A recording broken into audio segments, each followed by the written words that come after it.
네, 오늘 말씀의 제목은 내가 그를 너희에게 보내리니입니다.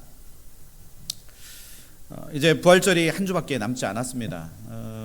특별히 오늘 교회력으로 종려 주일입니다. 아까 우리가 그 동영상을 보았던 것처럼 이 종려 주일을 이제 보내고 있는데, 종려 주일이란 예수님께서 십자가를 죽음을 위해서 예루살렘에 입성하신 날을 기념하는 주일입니다. 예수님의 마지막 그 예루살렘 입성은 아까도 보셨다시피 마태, 마가, 누가, 이 요한복음, 이 사복음서에 모두가 다 기록되어 있을 정도로 중요한 절기 중에 하나입니다. 오늘 종려 주일이 지나면 월요일부터 부활주일 전날 올해 3월 30일까지는 고난 주간으로 우리가 함께 보내게 됩니다. 이 고난 주간 동안 이제 내일부터 이제 고난 주간이 시작되어지는데요. 내일부터 고난 주간 새벽 예배를 이제 시작합니다. 여러분들 함께 고난 주간 새벽 예배에 함께 동참해 주시면 좋겠습니다. 다음 장 하나 보여주시면, 이 이스라엘 백성들이 예수님이 이제 예루살렘 입성 때 흔들었던 이 종려나무 가지는 의와 아름다움과 그리고 승리 등을 상징하는 의미가 있습니다. 예수님께서 이날 나귀를 타시고 예루살렘에 입성하셨으며, 이제 많은 사람들이 예수님이 들어오시는 예루살렘 그 입성에 겉옷을 길에 펴고 종려나무 가지를 흔들면서 호산나 다윗의 자손이여 찬송하리로다, 주의 이름으로 오시는 이여 가장 높은 곳에서 호산나라고 힘차게 높이 외쳤습니다.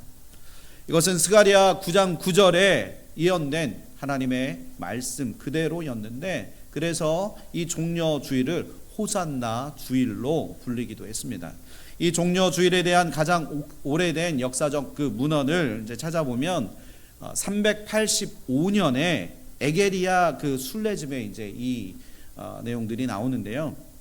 당시에는 동로마와 서로마 교회로 이제 이게 교회가 나누어졌었는데, 이 동로마 교회에 속해 있던 예루살렘 교회는 이 종려 주일, 이제 고난 주간 이때 종려 행렬이 이루어졌습니다. 그래서 이것을 교회의 축하의 의미로 이제 종려 행렬이 이어졌고, 그리고 반면에 서로마 교회들은 이제 이 종려 주일의 그 축하 분위기 대신에 예수님이 이제 십자가에 죽으실 것에 대한 애도하는 마음으로 그 애도의 성격을 띄었다고 합니다.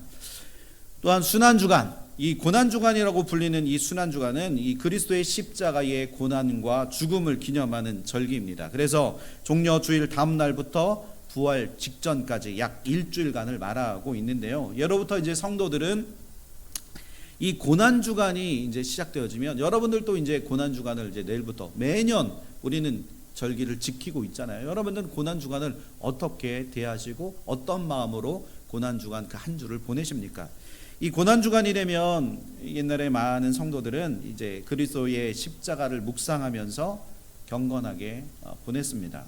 특히 이제 최후의 만찬과 그리고 세족식을 기념하는 이 목요일 날, 그리고 주님이 십자가에 그 달리신 이 금요일, 이 성금요일, 굿 프라이데이는 우리가 모든 성도들이 더욱더 경건하게 보내야 할 거라고 생각합니다. 이날은 특별히 우리들이 이제 좋아하는 것, 오락을 즐기는 대신에 요즘은 이제 미디어 금식도 많이 하잖아요. 내가 가지고 있는 셀폰이나 랩탑이나 보는 것들을 최대한 자제하고 절제해서 그것을 금식으로 선포하기도 합니다. 그래서 우리 교회에서도 최대한 주님의 그 고난에 동참한다는 그 의미로 미디어 금식을 우리가 같이 했으면 좋겠습니다. 아침에 일어나자마자 셀폰을 들고 내가 보고 싶은 거 막 찾아서 들어가는 게 아니라, 아침에 일어나가서 먼저 하나님의 말씀을 읽고 조용히 하나님 앞에 기도하는 그 기도로 하나님 앞에 그 하루를 시작했으면 좋겠습니다. 그리고 함께 말씀을 읽고 그리고 묵상하는 한 주, 그리고 내일부터 시작되어지는 새벽 예배에 여러분들이 함께 동참해 주셔서 이번 한 주간 고난주간, 올해 2024년도 고난주간에는 예수님의 고난에 여러분들 함께 동참하시는 저와 새소망 가족 여러분들 되시기를 축원합니다. 오늘 본문 말씀으로 이제 들어가면, 오늘 본문의 말씀은 AD 30년 봄에 고난 주간의 그 목요일 저녁 예수님과 제자들이 이제 유월절 식사 겸 이제 최후의 만찬을 이제 제자들과 나누셨습니다. 예수님께서 마가의 다락방에서 제자들에게 오늘 이 본문의 내용들은 제자들에게 교훈하신 내용들입니다.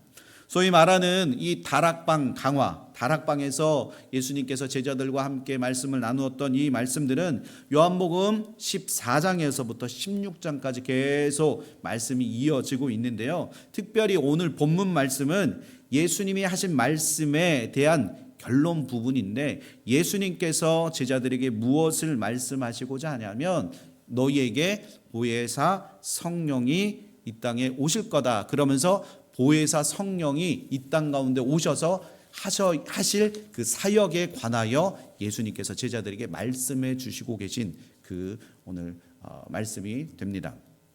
특별히 예수님께서 요한복음 14장을 통해서 제자들에게 이제 위로의 말씀을 해 주셨습니다. 그리고 15장은 예수님이 제자들에게 교훈하셨고 가르쳐 주시면서 교훈의 말씀을 끊임없이 전해 주셨고, 그리고 이제 16장으로 이어지면 오늘 이제 16장을 나누고 있는데, 이 16장은 앞으로 일어날 그 일들에 대한 예언적인 그 말씀을 제자들에게 전해 주고 있는 것입니다. 15장은 특별히 제자들에게 해야 할 일들에 관하여 예수님께서 말씀하셨다면, 오늘 말씀 이 16장은 삼위 하나님, 성부 하나님, 성자 하나님, 특별히 오늘은 성자 하나님 예수 그리스도가 오늘 이 땅에 오실 성령께서 하실 일들에 관해서 예수님께서 제자들에게 지금 하나하나 말씀해 주시고 계시다는 거예요. 오늘 말씀 7절에 보시면 그러나 내가 너희에게 실상을 말하노니 내가 떠나가는 것이 너희에게 유익이라. 떠나가는 것이 유익이라고 말씀합니다. 내가 떠나가지 아니하면 보혜사가 너희에게로 오시지 아니할 것이요 가면 내가 그를 너희에게 어떻게 하신다고요? 보내어 주시겠다 말씀하십니다. 예수님은 7절에서 제자들에게 이 실상이 무엇인지 이것을 말씀해 주시고 계시는데, 여기서 실상이라는 것은 절대적인 것, 예수님이 말씀하시는 그 말씀의 실상이 실제로 무엇을 말씀하시고자 하는 거냐? 바로 절대적인 것, 참된 것을 예수님께서 지금 말씀해 주시고 있는데, 이 절대적인 것, 실상이 무엇이냐? 바로 즉 진리를 의미하고 있다는 겁니다. 요한복음 8장 32절에 말씀하기를 뭐라고 하시죠? 진리를 알지니 진리가 너희를 자유케 하리라 말씀하십니다. 그 오늘 말씀하시는 그 실상이 바로 이 진리에 관해서 예수님께서 제자들에게 말씀해 주시고 계시다는 거예요. 이 진리는 세상에 감추어진 것을 알게 해줍니다. 여러분들 믿으십니까? 바로 우리 주님이 뭐가 되신다고요? 진리시라는 거예요. 진리. 주님 이외에 다른 것이 아니라 오직 주님만이 진리 되십니다. 주님은 이 땅에 오셔서 우리가 알지 못하는 크고 은밀한 비밀을 우리에게 알려주신 분이십니다. 우리 예수님은 하나님이시며 믿으십니까? 우리 예수님은 진리십니다. 그래서 이 땅에서 절대적이고 참된 것은 바로 하나님의 진리 예수 그리스도밖에 없음을 믿으시기를 축원합니다. 그래서 오늘 말씀 이 요한복음은 예수님께서 육신으로 오신 그 진리이심을 지금 말씀을 통해서 선포하고 계시다는 거예요. 그래서 요한복음의 그 1장 14절에 이제 뭐라고 시작하시냐면 예수님께서 말씀이 육신되어 우리 가운데 거하시며 우리가 그 영광을 보니 아버지의 독생자의 영광이요 은혜와 진리가 충만하더라. 아멘. 그러므로 우리가 이 진리로 인하여 우리가 더 이상 근심하고 염려할 필요가 없습니다. 이 같은 실상, 즉 진리를 우리가 바로 아는 것이 필요하다는 거예요. 진리를 아는 것, 그것이 무엇이냐? 바로 예수 그리스도를 알아가는 지혜가 충만해지는 것이라는 겁니다. 그리고 우리에게 진리에게로 인도해 주시는 분이 바로 예수님께서 우리에게 보내어 주신 그 성령을 통해서 여러분들 각자에게 보내어 주신 그 성령이 우리에게 예수 그리스도가 누구신지 깨달아 알게 해 주신다는 거예요. 그렇다면 오늘 이 요한복음 16장의 말씀을 통해서 성령이 하시는 일이 무엇인지 오늘 말씀을 통해서 한번 구체적으로 한번 살펴보도록 하겠습니다.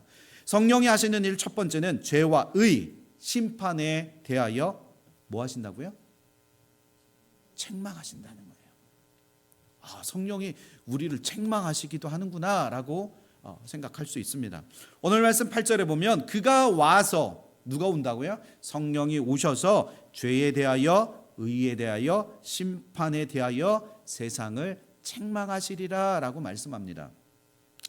우리는 이미 요한복음 그 14장에서 성령이 하시는 일들에 관해서 우리가 한번 나누어 보았습니다.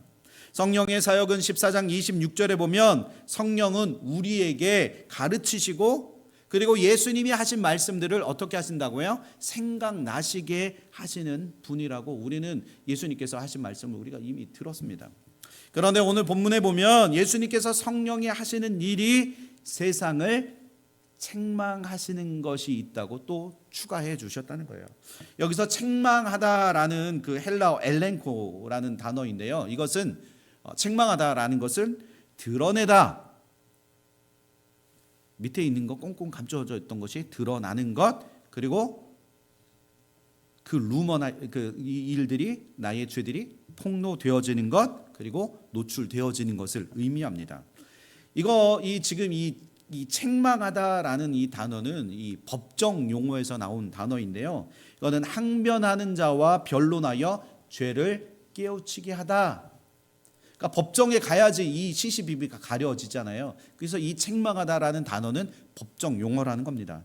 따라서 성령께서 세상을 책망하신다는 것은 세상의 죄를 다 폭로하고 그리고 감춰져 있던 죄를 다 노출시켜서 그것을 밝게 비춰서 이게 죄인지 아닌지를 깨닫게 하고 그 죄를 인정하게 하시는 것이 바로 성령이 하시는 일이라는 겁니다. 그래서 사도행전 2장에 보면 그런즉 이스라엘 온 집은 확실히 알지니 너희가 십자가에 못 박은 이 예수를 하나님이 주와 그리스도가 되게 하셨다라고 말씀합니다.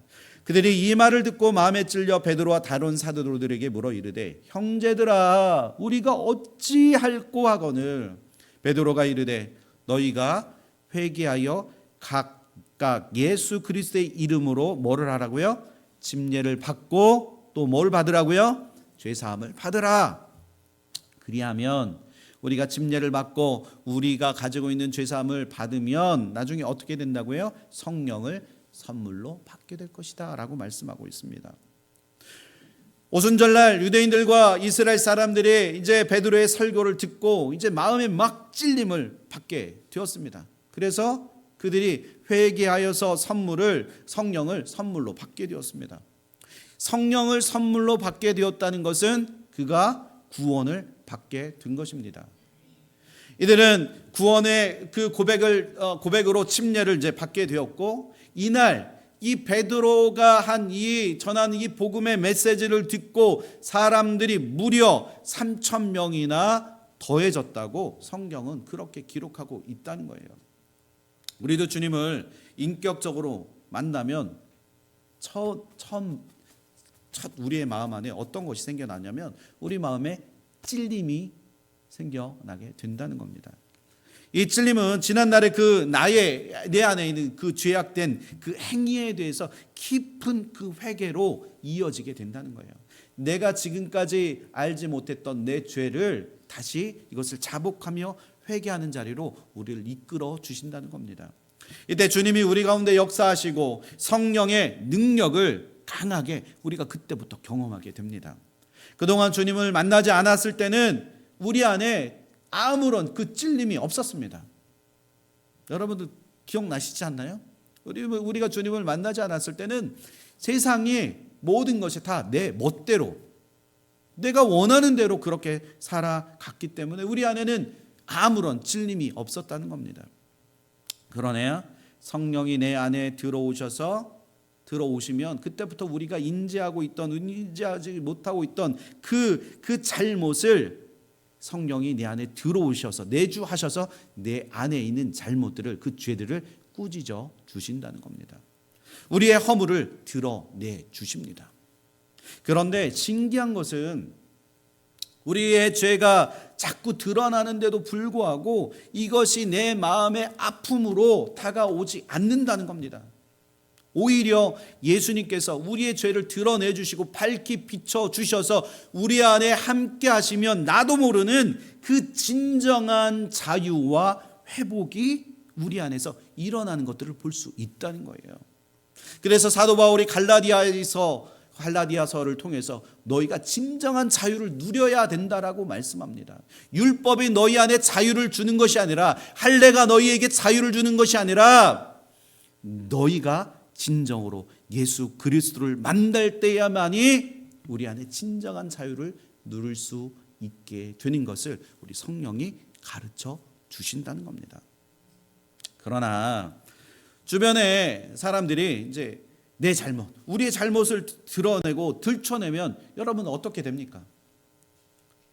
한 번 정도 내 그 지적을 들으면 뭐 그럴 수도 있지. 근데 내 안에 있는 잘못들을 자꾸 들춰내면 어떻게 되죠? 그 이야기를 듣는 사람들은 자꾸 그 이야기를 딱 듣는 순간 구참, 변명, 그리고 분노가 내 안에서 나도 모르게 일어나게 됩니다. 그러면서 아니 뭐라고 나도 모르게 발끈한다는 거예요. 내 죄가 드러나니까. 그러면서 그 얘기를 해준 그 사람과 관계가 점점 불편해지기 시작합니다. 그러면서 나도 모르게 그 사람과의 관계를 나도 모르게 끊어버린다는 거예요.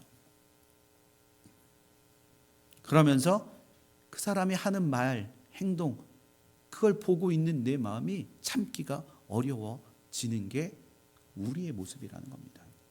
그러나 성령이 우리 안에 있는 죄를 드러내시고 밝히시면 우리는 오히려 마음이 더 평안해지고 그리고 은혜로 우리의 삶을 채워지게 합니다.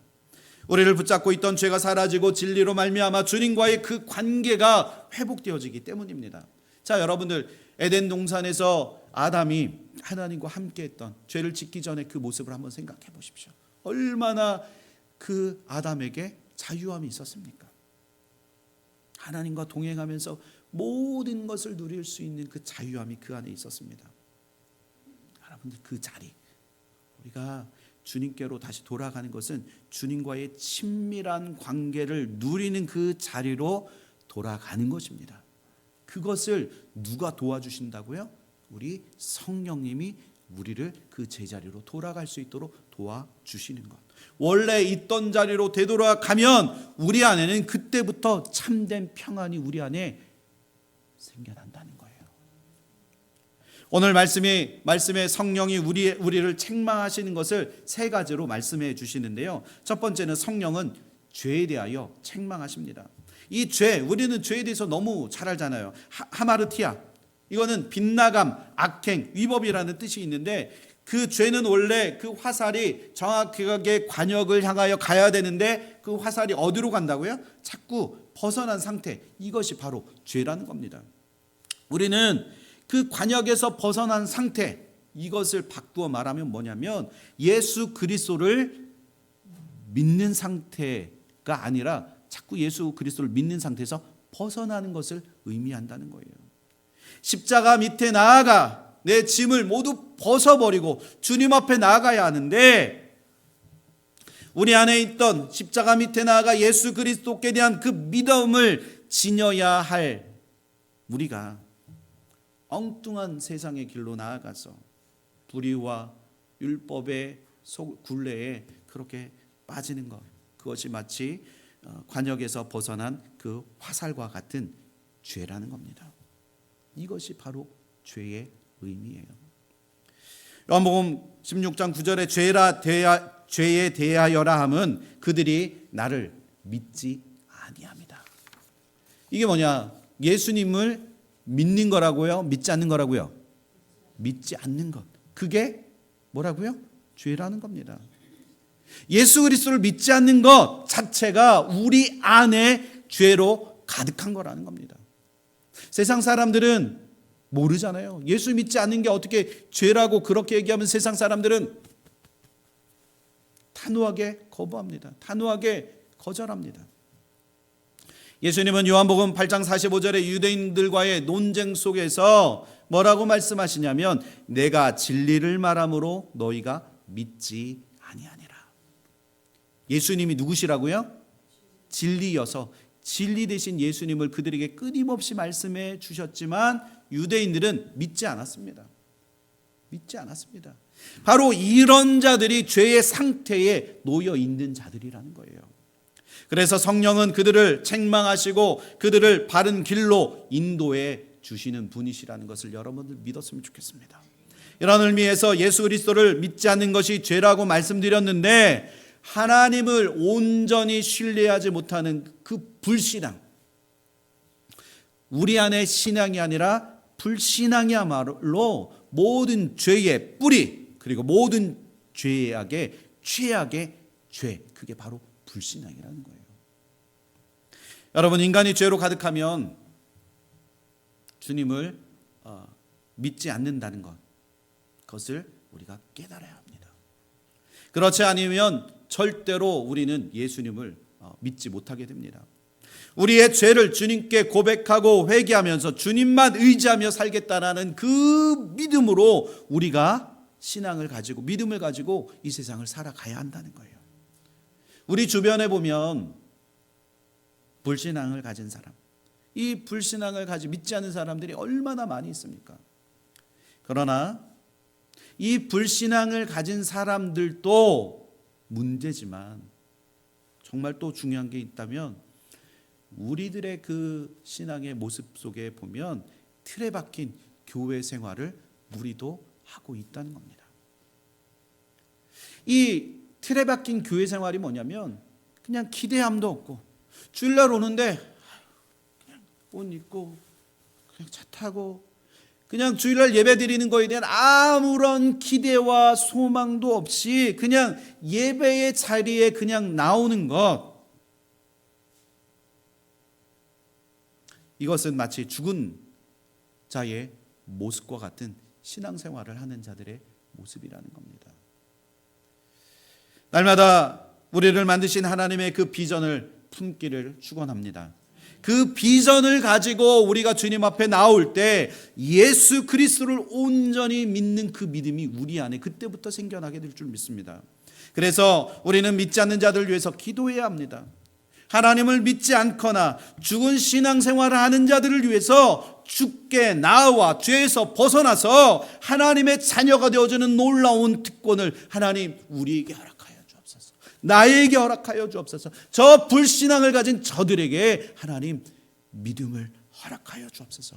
그들을 위해서 기도해야 되고 그들을 위해서 전도하고 복음을 전해야 하는 이유가 바로 여기에 있다는 겁니다. 오늘 말씀 10절에 의에 대하여라 함은 내가 아버지께로 가니 너희가 다시 나를 보지 못함이라 라고 말씀합니다. 이 여기서 성령은 또 무슨 일을 하시냐? 성령은 의에 대하여 책망하신다는 겁니다. 의는 유대인적으로 아무리 유대인들이 율법적으로 지켜낼 수 있는 그 의가 아닙니다. 세상 사람들이 지키는 도덕, 나는 필요 없어. 나는 아무것도 필요 없어. 그런 사람들 있잖아요. 도덕적으로 너무 잘 산다고 생각하는 사람들이 있습니다. 윤리적으로 나는 깨끗해. 근데 이 세상 사람들이 말하는 도덕과 윤리적인 것, 그것이 의가 아니라는 겁니다. 여기서 말하는 의, 헬라어 디카이오시네라는 이 단어는 의로운 사람의 자질, 그 상태를 나타낸다는 겁니다. 그런다 우리가 내가 의로워지고 싶다고 내가 스스로 의로워질 수 있나요? 아니라는 거예요. 오직 예수 그리스도께서 십자가에서 죽으시고 부활하시고 아버지께로 다시 돌아가심으로 말미암아 하나님께서 허락해 주신 그 의, 하나님이 허락해 주시는 그 의를 우리 예수 그리스도께서 완성하셨다는 겁니다. 예수 그리스도의 부활과 그 승천은 바로 의에 대한 새로운 기준을 우리에게 제시해 주고 완성해 주셨다는 거예요. 나는 의로워질 수는 없지만 우리 주님을 믿으면 내가 어떻게 된다고요? 의로운 자가 되어진다는 겁니다. 여러분들 믿으십니까? 그래서 로마서 3장 21절 24절에 보면 이제는 율법 외에 하나님의 한 의가 나타났으니 율법과 선지자들에게 증거를 받은 것이라 곧 예수 그리스도를 믿음으로 말미암아 모든 믿는 자에게 미치는 하나님의 의인이 차별이 없느니라. 모든 사람이 죄를 범하였음에 하나님의 영광에 이르지 못하더니 그리스도 예수 안에 있는 속량으로 말미암아 하나님의 은혜로 값없이 의롭다 하심을 얻은 자 되었느니라. 아멘. 우리를 죄에서 구원해 주신 예수 그리스도를 믿는 믿음으로 말미암아 우리는 그 믿는 모든 자들이 다 의롭다함을 얻게 되는 것입니다. 예수님은 하나님의 의가 되십니다. 예수님은 조금도 불의가 없으신 하나님이십니다. 그래서 하나님께서 하나님의 피조물의 죄를 못 본 척 그냥 넘어가실 수가 없었다는 거예요. 그래서 반드시 그 죄를 심판하셔야 하시겠다 하는 그것이 바로 하나님의 의라는 겁니다. 그래서 종교개혁가 마틴 루터는 뭐라고 말하냐면 주 예수님은 나의 의이시며 나는 주님의 죄입니다. 주님은 나의 것을 내 안에 있는 모든 죄를 다 예수님을 믿으면 나의 죄를 다 취해 가시고 주님의 것을 나에게 주셨습니다. 라고 그렇게 이야기했어요. 죄 없으셨던 주님이 우리의 죄를 가져가셨기 때문에 십자가에 달려 죽으신 것입니다. 예수님께서는 하나님의 의를 이루시기 위해서 우리의 죄를 대신 지시고 십자가에서 죽으셔야만 했다는 겁니다. 이것을 우리가 믿으면 우리도 의로운 자가 되어집니다. 성령께서 바로 이와 같은 사실을 우리에게 끊임없이 증언해 주신다는 거예요. 예수 그리스도를 믿을 수 있도록 성령이 우리에게 말씀하십니다. 그리고 우리를 일깨워 주십니다. 세 번째, 성령은 심판에 대하여 책망하십니다. 예수 그리스도의 그 예수 그리스도가 십자가에서 죽으심과 부활, 승천의 역사는 이 세상 임금이 누구죠? 바로 사탄에 대한 심판의 역사입니다. 사탄은 예수 그리스도의 십자가의 그 죽음으로 말미암아 그냥 자기가 예수님이 이제 십자가에 죽으셨지 그러면서 자기는 승리한 줄 착각했다는 겁니다. 그러나 예수님의 부활과 승천으로 말미암아 사단은 결정적으로 패배했습니다. 예수님이 승리를 이루셨습니다. 사단은 심판을 받았습니다. 이것은 현재 완료, 끝났다는 거예요. 우리가 예수를 믿는 그것은 우리는 승리자라는 뜻입니다. 그리고 사탄은 영원히 장차 영원한 심판을 받게 될 것입니다. 동시에 우리가 생각해야 되는 것은 사탄에게 속한 모든 불신앙을 가진 자들도 함께 심판을 받게 된다는 겁니다. 여러분들 불신앙을 가진 자들에게 끊임없이 복음을 증거하십시오. 내 가족 그리고 내 친구 주변에 있는 지인들에게 복음을 전해서 구원받을 수 있도록 성령이 역사하실 수 있도록 여러분들 끊임없이 복음을 증거하십시오. 두 번째, 성령은 모든 진리 가운데로 성도들을 인도하십니다. 오늘 말씀 12절 13절에 보면 내가 아직도 너희에게 이를 것이 많으나 지금은 너희가 감당하지 못하리라. 그러나 진리의 성령이 오시면 그가 너희를 모든 진리 가운데로 인도하리니 그가 스스로 말하지 않고 오직 들은 것을 말하며 장래일을 너희에게 알리시리라. 예수님께서 지난주에 제가 말씀드렸던 것처럼 예수님은 길이요 진리요 생명이 되십니다. 그러므로 성령은 제자들과 그리고 주의 성도들을 길이요 진리요 생명이 되시는 예수께로 인도하시는 분이심을 우리가 믿어야 합니다. 이 13절에 나와 있는 이 단어 중에 인도한다라는 이 말씀에 보면 예수님의 그 인격성이 드러납니다. 성령은 우리를, 내가 믿지 않을 때 우리를 야 나와, 너 나와야 돼, 이렇게 그냥 강압적으로 우리를 끌어내시지 않는다는 거예요. 여러분들 믿지 않는 그들을 위해서 야 너 나와야 돼, 막 강압적인 게 아니라 끊임없이 기다려 주십시오.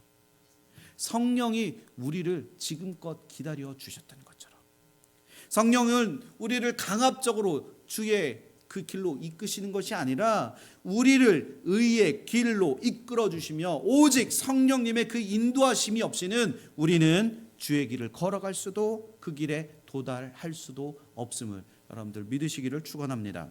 사도행전 1장 8장에 보면 오직 성령이 너희에게 임하시면 너희가 권능을 받고 예루살렘과 온 유대와 사마리아와 땅끝까지 이르러 내 증인이 되리라고 말씀하고 있습니다. 아직 영적으로 성숙하지 못한 상태에 있는 제자들에게 성령님께서 오셔서 그들을 진리의 말씀 가운데로 인도해 주셨습니다. 그때 제자들은 그제서야 비로소 그리스도의 그 십자가의 복음을 전파하는 진정한 증인이 될 수 있었다는 거예요. 성령이 오시고 성령을 받으니까 진정한 그리스도의 제자들이 되어졌다는 겁니다. 그리고 성령이 깨우시는 진리는 전혀 새로운 별개의 것이 아니고 예수 그리스도께서 제자들과 함께 하실 때 가르치신 그 말씀을 성령이 우리에게 생각나게 하시고 가르쳐 주시고 깨달아 알게 해 주신다는 거예요. 성령은 다른 것을, 새로운 것을 하시는 게 아니라는 겁니다. 성령은 제자들의 마음을 감동시켜 주셨을 뿐만 아니라 그리스도의 말씀의 그 참된 의미를 깨우쳐 주시고 자꾸 기억나시도록 그렇게 하신다는 겁니다. 오늘 말씀 13절에 보면 그러나 진리의 성령이 오시면 그가 너희를 모든 진리 가운데로 인도하시리니 그가 스스로 말하지 않고 오직 들은 것을 말하며 장래일을 너희에게 알게 하시리라 라고 말씀합니다. 이 성령님은 장래일을 성도들에게 가르쳐 주십니다. 장래일이 뭐예요? 13절에 이 장래일이란 예수 그리스도의 그 재림을 초점으로 하는 일이라는 겁니다. 곧 교회가 이 땅에 세워지고 세상의 종말에 이르기까지 인류 역사 속에서 진행되는 하나님의 은혜와 하나님의 섭리와 경륜을, 하나님이 이 땅을 다스리고 계심을 성령을 통해서 우리에게 가르쳐 주신다는 겁니다. 그러므로 우리들은 성령님의 그 깨우치는 조명이 없이는 인류 역사에서 일어나는 그런 그 계시의 말씀에 대해서 우리가 절대로 바른 이해를 가질 수 없다는 거예요. 오늘날 이루어지는 수많은 일들이 있지 않습니까? 우리의 눈으로 보는 것과 하나님의 말씀을 보는 것과 전혀 다르다는 거예요. 오늘날 우리 성도들이 복음의 진리를 깨닫고 예수 그리스도의 그 십자가의 은혜를 믿는 것은 모두 이와 같이 우리를 그 진리 되신 예수 그리스도의 은혜로 그 완전한 성령의 그 완전한 인도하심임을 여러분들 기억했으면 좋겠습니다. 여러분들 말씀을 읽을 때 세상에 말씀이 이렇게 안 읽어져, 이게 무슨 뜻인지 모르겠어 라고 하시잖아요. 그럴 때 있잖아요. 그때 우리가 해야 하는 건 뭐냐면 말씀을 읽을 때 먼저 기도하십시오. 성령님, 이 말씀을 나에게 조명하시고 깨달아 알게 해 주십시오. 그러면 성령이 내 안에 역사하셔서 이 말씀이 깨달아 알게 되어지는 역사 우리 가운데 생겨나게 된다는 겁니다. 대학 교수고 의사고 이런 사람들이 하나님을 의지하지 않고 말씀을 읽잖아요. 그러면 아무런 깨달음이 없습니다. 그러나 저 시골에 있는 그 할머니들이, 할아버지들이 그 말씀을, 성령을 의지하여 읽을 때 깨달음을 주시고 놀라운 변화가 일어나는 것이 바로 성령이 하시는 일이라는 겁니다. 여러분들 또 누구를 만날 때 그냥 만나지 마시고요, 성령의 도우심으로 사람들을 만나십시오. 은혜로운 만남이 될 수 있도록 성령 하나님 앞에 구하십시오. 그러면 성령이 우리의 가는 길을 열어주실 줄 믿습니다. 또한 매사 매일 우리의 그 일이 시작되어질 때 성령 하나님께 도움을 구하십시오. 그러면 하나님께서 우리의 장래 일을 하나님께서 말씀해 주시고 성령의 능력을 통해서 우리가 그 일을 넉넉히 이겨나가게 될 줄 믿습니다. 마지막으로 세 번째는 성령은 예수님의 영광을 나타내시고 또한 예수님의 말씀을 제자들에게 알리십니다. 우리 14절, 15절 우리 한 목소리 한번 읽어보실까요? 시작.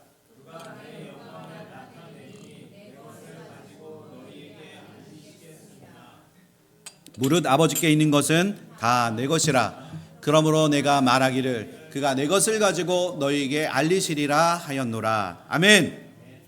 이 성령께서 예수님의 영광을 나타내시는 그 방법은 바로 예수님의 것, 예수님의 삶과 가르침의 그 도를 통해서 우리들이 따르도록 만들어 주신다는 겁니다. 다시 말해서 성령께서 제자들의 그 신앙과 인격이 오직 예수 그리스도 중심으로 우리를 살아가게 만들어 주시고 그들의 삶을 통해서 예수 그리스도의 영광을 나타내게 하시는 것, 그것이 성령이 하시는 일입니다.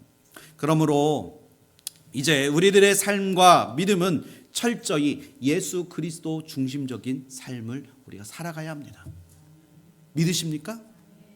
저 옆에 있는 사람을 의지하고 내 남편을 의지하고 내 아내를 의지하는 삶이 아니라, 그것이 나의 중심이 아니라 오직 그리스도 중심적인 삶을 살아갈 때 우리는 이 땅에서 비전을 우리가 갖게 되고 하나님의 은혜로 그 기쁨과 감사로 살아낼 수 있다는 겁니다.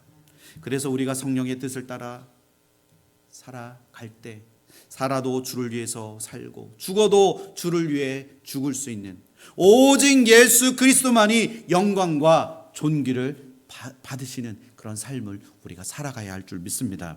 이것이 창조주 하나님이 우리를 창조하신 목적이고 이 땅에 우리를 보내어 주신 이유라는 겁니다.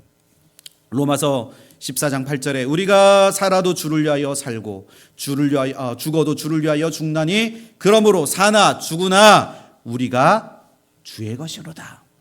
빌립보서 1장 20절 21절에 보면 나의 간절한 기대와 소망을 따라 아무 일에든지 부끄러워하지 아니하고 지금도 전과 같이 온전히 담대하여 살든지 죽든지 내 몸에서 그리스도가 존귀하게 되게 하려 하니니 이는 내가 사는 것이 그리스도니 죽는 것도 유익함이라. 아멘. 우리의 삶은 늘 사나 죽으나 늘 하나님의 영광을 위하여 살아가는 자들이 되어져야 할 줄 믿습니다.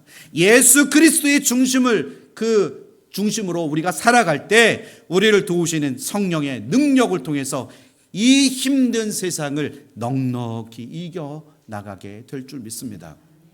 여러분, 성령을 의지하십시오. 성령을 구하십시오. 성령의 은혜로 살아가겠다고 결단하고 다짐하십시오.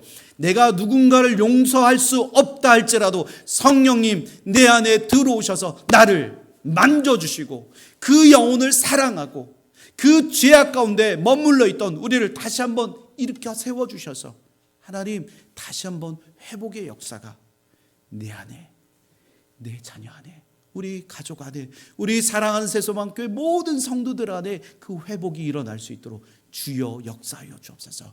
오늘 이 시간 성령의 능력이 우리 가운데 임하기를 축원합니다. 성령의 역사가 여러분들 그 심령마다 하나님 만져주시고 터치해 주셔서 다시 한번 하나님 죄악의 그 삶을 버리고 온전히 하나님의 의로운 삶을 살아가기로 다짐하는 우리 사랑하는 새소망교회 모든 성도들 되어줄 수 있기를 예수 그리스도의 이름으로 축원합니다.